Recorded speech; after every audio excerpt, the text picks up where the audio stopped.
काही माणसं इतकी गोड असतात ना की त्यांचा सहवास कायम हवा हवासा वाटतो. म्हणजे आजोळी मामाच्या घरी गेलं की आजी झालं, आजोबा झालं, मामा झालं. पण माणसंच फक्त तशी असतात का?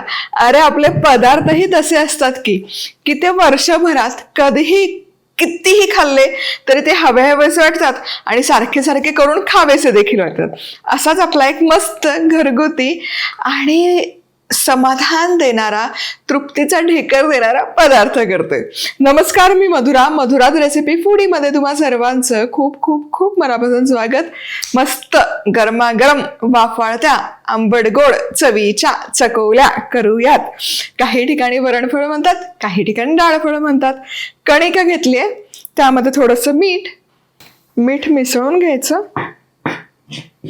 थोडं थोडं पाणी घालायचं आणि घट्टसर गोळा करायचा. ही ना खूप महत्वाची टीप आहे. गोळा घट्ट मळा. याचं कारण सांगते. चकोला शिजल्यावर खूप पातळ असेल ना तर एकतर ते मग लाटताना तुम्हाला पीठ लावावं लागेल. मग ते पिठासकटच्या चकोला तुम्ही टाकल्या त्या डाळीत तर ते पिठाळ होतं. आणि दुसरी गोष्ट म्हणजे त्या गिळगिळ होतात. त्या गिळगिळ होऊ नये, छान अशा दिसल्या पाहिजे, फुलल्या पाहिजे, मऊ झाल्या पाहिजे, पण त्याचं टेक्स्चरही आहे तसं राहिलं पाहिजे की नाही. म्हणून कणिक घट्ट मळायचे.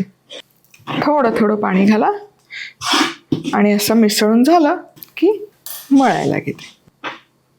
आता यापुढे जास्त पाणी मी अजिबात घालणार नाहीये. चला, इथे कडकडीत घट्ट अशी कणिक मळली आहे बघा. ही अशी कणिक मळून घ्यायची. यावर थोडंसं पाणी घालते म्हणजे ही कडक नाही होणार. तेल लावायचं तर तेल लावू शकता. झाकण ठेवते आणि किमान एक 15 ते 20 मिनिटं तरी ती मुरवून घ्यायची. पदार्थ मुरतात तशी माणसं देखील मुरतातच की. नवीन नवीन कसं अवघडले पण असतं, कसं होतं. पण जसं वेळ निघून जातो, जसं वर्ष निघून जातात तशी माणसं सवयीची होतात आणि नाती देखील मुरायला सुरुवात होतात, अगदी लोणच्या सारखी. तर कणिक आपली मुरतीये तोवर टोमॅटो बारीक चिरून घेऊयात. सुरी आपलीच आहे, चॉपिंग बोर्ड देखील आपलाच आहे. फार बारीक नका चिरू, थोडे मोठ्याच फोडी ठेवते मी. कारण एनिवे ते इतकं शिजतं ना सगळं छान की त्याच्यात त्या फोडी फार मुरून जातात. देठाकडचा भाग कायम टोमॅटोचा काढायचा, हा कधीच वापरायचा नाही, कायम लक्षात ठेवा. आहे एक हिरवी मिरची देखील घेते, फक्त उभी चिरते, बारीक चिरायची अजिबात गरज नाही. आणि लसूण आहे, हा ठेचते. 10-12 लसूण पाकळ्या छान ठेचून घेऊया. लसूण ठेचून झाला. तेलही इथे गरम करायला ठेवलं होतं कढईत. खमंग अशी फोडणी घालायची. जितकी खमंग फोडणी तितकी चकोल्याला चव छान येते. मोहरी छान अशी फुटली की लगोलग जिरं, हिंग, मेथ्या. कुठलाही डाळीचा पदार्थ करताना चिमूटभर मेथ्या घाला, अशी छान चव येते त्याला. आता टोमॅटो घालूयात. फोडणीचा काय कमाल सुवास दरवळलाय तुम्हाला सांगते. मिरची पण घालते. वा. आणि कढीपत्ता मिसळूयात. टोमॅटो फार शिजवायचं नाही, 1 मिनिट परतून झालं. आता हे बघा अगदीच हलकं मऊ झालंय, मॅश वगैरे काहीही केलं नाही. आता हा लसणीचा ठेचा जो आपण तयार करून घेतला होता हा घालूयात, मिसळायचा. आता हा लसूण आहे ना, तुम्ही कधी फोडणीत घालतात यावर पण त्या पदार्थाची चव खूप व्हेरी होते, बदलते. फोडणीत घातलेला म्हणजे गरम तेलात घातलेला लसूण, वरण घातलेला लसूण, पण हे चकोल्या किंवा असं फोडणीचं वरण असेल तर असं टोमॅटोवर घातलेला लसूण स्वाद बहारदार लागतो, ट्रस्ट मी. आता लसूण छान परतून घेऊयात. 1 मिनिटभर लसूण परतून झाला. खूप वेळ द्यायची गरज नाहीये, हलकासा फक्त भाजला गेला पाहिजे, कच्चा सुवास त्याचा गेला पाहिजे. आहा, काय घमघमाट येतोय तुम्हाला सांगते या फोडणीचा. आता यामध्ये आपलं हिरो इन्ग्रेडियंट म्हणजे आपला मधुराज रेसिपीचा गोडा मसाला madhurazrecipeclub.com वरून खरेदी करू शकता. मस्त एक मोठा चमचाभर तरी घाला, त्याची चव खूप छान लागते. धने जिरे पूड, लाल तिखट, हळद, मीठ, कोथिंबीर. मिसळूयात. आता या खमंग अशा फोडणीमध्ये घालूयात गरम गरम पाणी. फोडणी गरम आहे म्हणून गरम पाण्याचाच वापर करा. मिसळून घ्या.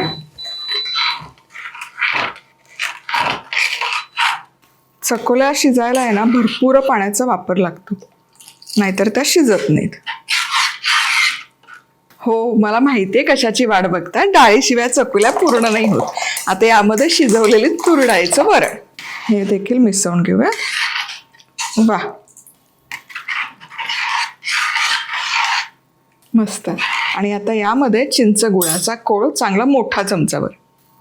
यामुळे ना याला छान आंबट गोड तिखट अशी चव येते. आता इथे चिंच गुळाचा कोळ नसेल घालायचा ना, कोकम असतं, कोकमची एक पाकळी घाला आणि त्याचसोबत थोडासा गुळाचा खडा देखील घाला. चला आता हे मिसळून घेऊयात. बघा काय मस्त दिसतंय. सुवास तर एवढा कमाला दरवळतोय. आणि ही आता आमटी आपली बेसिक तयार आहे. तवंग बघा छान आलाय, रंग सुरेख आलाय. वा वा वा. याला उकळत ठेवत मंद आचेवर. तोवर इथे आपण चकोल्या लाटून घेऊयात. हे बघा, हे पीठ छान मुरलंय, हलकं मऊ झालंय बघा. आता थोडंसं तेल, जेणेकरून लाटत असताना हे चिकटणार नाही. याचे लहान लहान असे गोळे करायचे एकसारखे. चला आता याचं पातळ पोळी लाटायची. आणि ही पोळी लाटत असताना अजिबात पिठाचा वापर करू नका. सगळ्यात महत्वाची टीप आहे. काय होतं, तुम्ही जर पिठाचा वापर केला तर ते पीठ त्या वरणात उतरलं जातं, चव अजिबात छान नाही लागत. त्यामुळे तेल न लावता लाटली तरी चालेल. अगदी चिकटत असेल तर तेलाचा वापर करा. अगदी थेंबर तेल, खूप लावायची अजिबात गरज नाही आहे. आणि हे तेलावर लाटून घेते. पातळ लाटा, खूप जाड नका ठेवू. खूप जाड ठेवलं ना शिजायला फार वेळ जातो.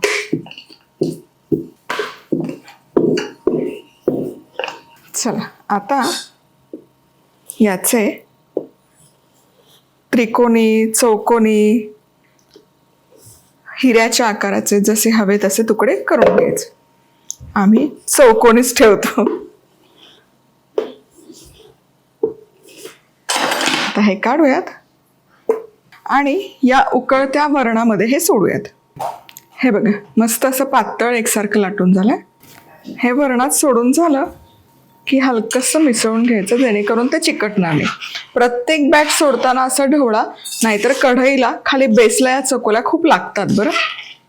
चला आता याच प्रकारे सगळ्या चपात्या लाटून घ्यायच्या. तर सुरुवातीलाच तेल लावलं, परत तेल लावायची अजिबातच गरज नाही. पुन्हा याचे चौकोनी तुकडे करते. मोठे मोठे ठेवा, खायला मजा येते. लहान नका ठेवू हे तुकडे. हे परत आधनात घालूयात.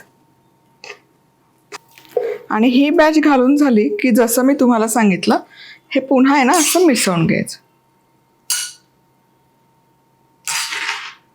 चला शेवटचं पण आपलं पोळी लाटून झाली आहे.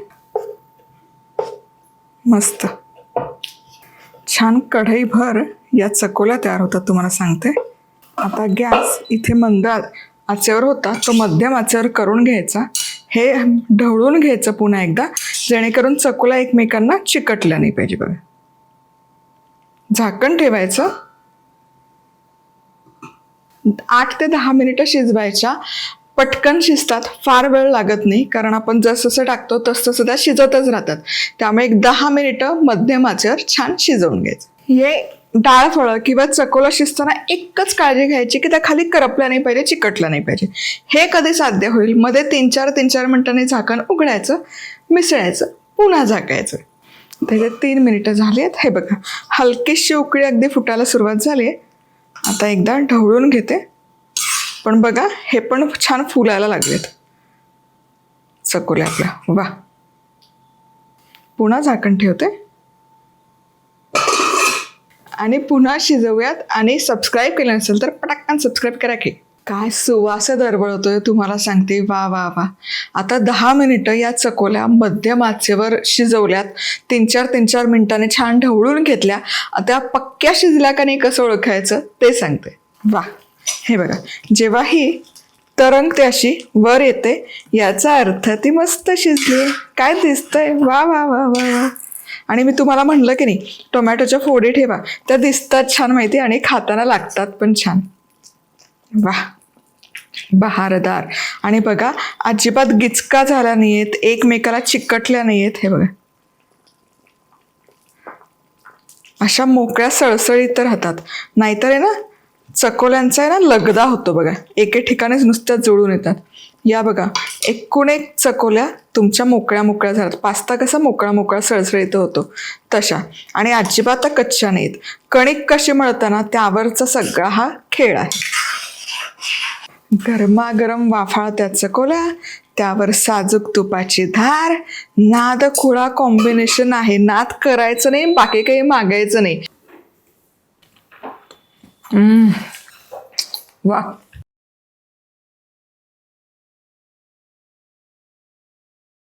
लोणचं पापड आणि चटण्यान काही गरज नाही. हाच बाउल घ्यायचा, तूप, चकोल्या, आहा बहारदार. तुम्हाला सांगते. चला, जाता आता पटाकन सबस्क्राईब करा. पुन्हा भेटूयात अशाच कमाल आणि धमाल रेसिपी सोबत. तोवर मस्त राहा, खुश राहा, आनंदी राहा. सगळ्यात महत्वाचं, खात राहा.